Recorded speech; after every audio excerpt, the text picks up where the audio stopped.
আসসালামু আলাইকুম। নতুন ভিডিওতে সকলকে স্বাগতম। 2025 আইপিএলের মেগা নিলামে শুরুতেই রেকর্ড করে বিক্রি হয়েছিলেন শ্রেয়াস আয়ার। তাকে 26 কোটি 75 লাখ রুপিতে কিনেছিলেন পাঞ্জাব কিংস। কিন্তু সেই রেকর্ড টিকেনি বেশিক্ষণ। আইপিএল ইতিহাসে সর্বোচ্চ দামে বিক্রি হয়েছেন ঋষভ পান্থ।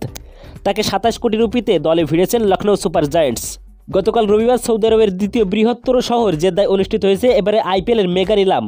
আর সেখানে 27 কোটি রুপিতে পান্থকে দলে নিয়েছে লখনৌ সুপার জায়ান্টস। সেই সঙ্গে সঙ্গে আইপিএল ইতিহাসে সবচেয়ে দামি খেলোয়াড় হলেন পান্থ। 2 কোটি রুপি ভিত্তি মূল্যে নিলামে উঠেছিলেন পান্থ। শুরুতে তাকে নিয়ে বেঙ্গালুরুর সঙ্গে লড়াই করতে হয় লখনৌর। এই দুই দলের লড়াইয়ে লখনৌ বিজয়ী হলেও দ্বিতীয় ধাপে পান্থকে দলে নিতে মাঠে নামে সানরাইজার্স হায়দ্রাবাদ। এখানেও শেষ পর্যন্ত জয়ী হয় লখনৌ। কিন্তু তার জন্য দলটিকে খরচ করতে হয় 27 কোটি রুপি, যা আইপিএল ইতিহাসের সর্বোচ্চ। সুতরাং আইপিএল ইতিহাসের সর্বোচ্চ দামি খেলোয়াড় এখন পান্থ। গত আসরের নিলামে মিচেল স্টার্ককে 24 কোটি 75 লাখ রুপিতে দলে ভিড়েছিলেন কলকাতা নাইট রাইডার্স। কিন্তু এবারে 26 কোটি 75 লাখ রুপিতে শ্রেয়াস আয়ারকে দলে নিয়ে সেই রেকর্ড ভেঙে দিয়েছিলেন পাঞ্জাব কিংস। এর একজন পরেই নিলামে ওঠানো হয় ঋষভ পান্থের নাম। সেখানে জাতীয় দলের সতীর্থকে পিছনে ফেলেছেন তিনি। তো বন্ধুরা, এই ছিল আজকের ভিডিওটি ভালো লাগলে অবশ্যই একটি লাইক করে দিবেন। আর আপনি যদি আমাদের চ্যানেলে নতুন দর্শক থাকেন তাহলে চ্যানেলটিকে অবশ্যই সাবস্ক্রাইব করে রাখুন।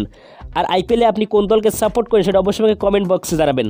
তো দেখা হবে পরবর্তীতে নতুন কোনো ভিডিওতে। ততক্ষণ পর্যন্ত ভালো থাকুন, সুস্থ থাকুন। আল্লাহ হাফেজ।